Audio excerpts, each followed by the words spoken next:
জন্য অত্যন্ত আনন্দের বিষয়, যাকে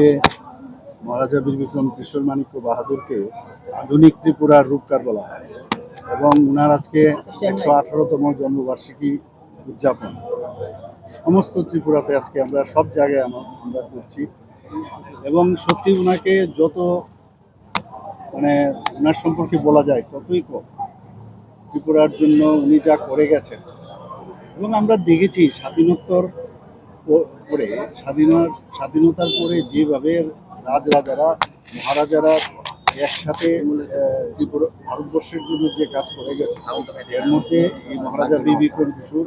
অন্যতম। আমরা সবাই জানি যে আগের সরকার মহারাজা বীর বিক্রম কিশোর মাণিক্য বাহাদুর বা যারা রাজন্যবর্গের যারা কাজ করে গেছেন ত্রিপুরার জন্য তাদের সম্পর্কে একেবারেই ওয়াকিবহাল ছিল এবং ওয়াকিবহাল ছিল না। আর কোনো কথা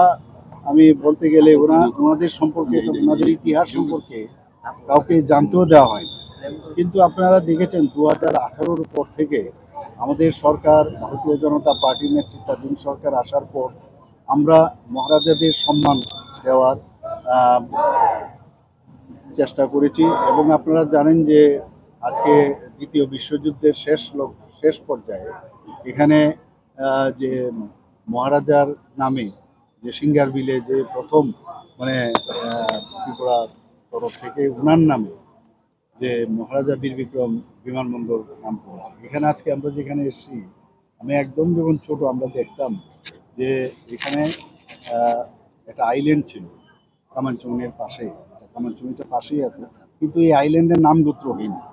এবং সেই জায়গায় যখন আমি মুখ্যমন্ত্রী হই আমরা ডিসিশন নেই এবং এখানে একটা 0 মাইল ফলো করছিল, সেটাকেও মাটির নিচে চলে গেছিলো, সেটাকে উপরে উঠিয়েছি এবং পাশাপাশি এখানে ওনার একটা মূর্তি আমরা কিন্তু এখানে স্থাপন করেছি। আজকে এখানে আমরা সবাই এসেছি, তো এসে ওনার প্রতি শ্রদ্ধা নিবেদন করছি এবং ওনার যে কাজ করে গেছেন আপনারা সবাই জানেন যে আজকে এই যে আগরতলা শহরের এত সুন্দরভাবে উনি রাস্তাঘাট এবং এই যে বিল্ডিংগুলো বানিয়েছিলেন এত সুন্দরভাবে এবং সারা ত্রিপুরাতেই আজকে যেখানে শিক্ষার ব্যবস্থার কথাই বলুন, রাস্তাঘাটের কথাই বলুন, বিভিন্ন সংস্কারের বিষয় বলুন, মহারাজা বীর বিক্রম কিশোরের প্রচুর অবদান আমরা কিন্তু বলতে পারি। আমরা সবাই জানি যে আমাদের যে রবি ঠাকুর, যাকে আমরা নোবেল পুরস্কার যিনি পেয়েছেন এবং উনি এখানে কিন্তু 7-7বার মহারাজা বীর বিক্রম যখন এসছেন তার আগের থেকেও মহারাজা বীর বিক্রমের জন্মের আগেও যারা মহারাজারা ছিলেন 3জন মহারাজের সময়ে ওনার সাথে ভালো পরিচয় ছিল। এখানে উনি 7-7বার এসছেন মহারাজা ত্রিপুরাতে এবং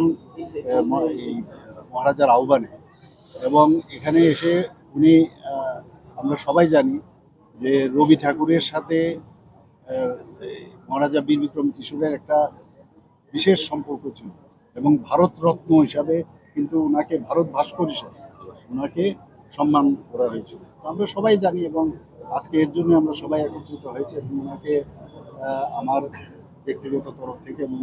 আমার সরকারের তরফ থেকে এবং সবার তরফ থেকে আমি ত্রিপুরাবাসীর তরফ থেকে ওনাকে আজকে শ্রদ্ধা নিবেদন করে আমি বলবো যে উনি যেসব কাজ করে গেছেন এই সম্পর্কে নেক্সট জেনারেশন সবাই যেন জানে এবং ওনার সম্পর্কে পড়ুক এবং আগামী দিনে ওনার যে চিন্তাধারা সেটা যেন আমরা সরকারও যেভাবে কাজ করছি ওনার এই চিন্তাভাবনা কিন্তু আমরা আজকে বীর বিক্রম কিশোর সেটাকে মান্যতা দিয়েছেন যে বাংলার যে সংস্কৃতি এবং ওনার যে সংস্কৃতিপনার যে মানসিকতা দুটো মিলে একসাথে মিলে ত্রিপুরার যে ঐতিহ্য সেটা ধারক বাহক বলতে গেলে মহারাজা বীর বিক্রম কিশোর মাণিক্য বাহাদুর ছিলেন।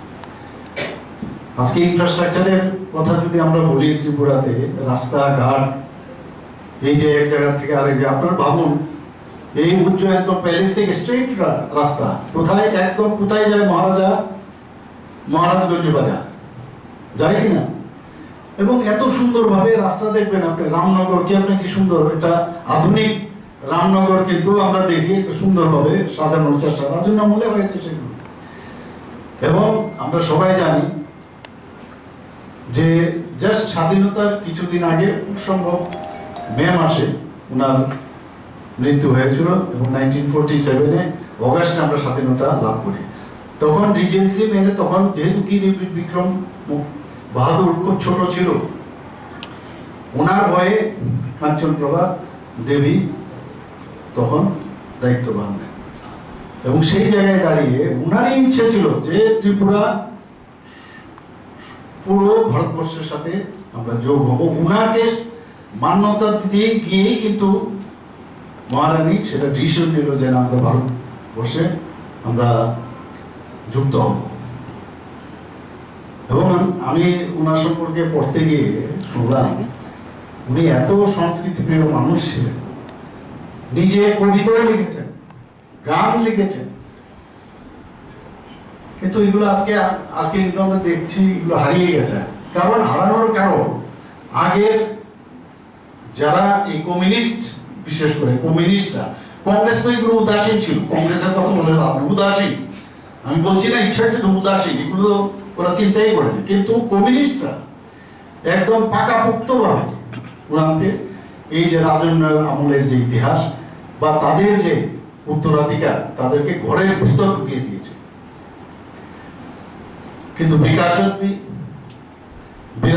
মাননীয় প্রধানমন্ত্রীজি এত সুন্দর সুন্দর কথা বলে যে আমাদের পুরনো ঐতিহ্য, পুরনো ইতিহাস আমাদের মনে রাখতে হবে, আবার পাশাপাশি আমাদের বিকাশও হতে হবে, মডার্নাইজেশনও করতে হবে। এখানে আমার মাননীয় সভাপতিজি অলরেডি বলেছেন। এর মধ্যে আমি এই যে ত্রিপুরাতে প্রথম ব্যাংক স্থাপন, এই আমাদের মহারাজা বীর বিক্রম কিশোর মানিক্য বাহাদুরের আমলে কিন্তু ব্যাংক ত্রিপুরাতে স্থাপন করা হয়।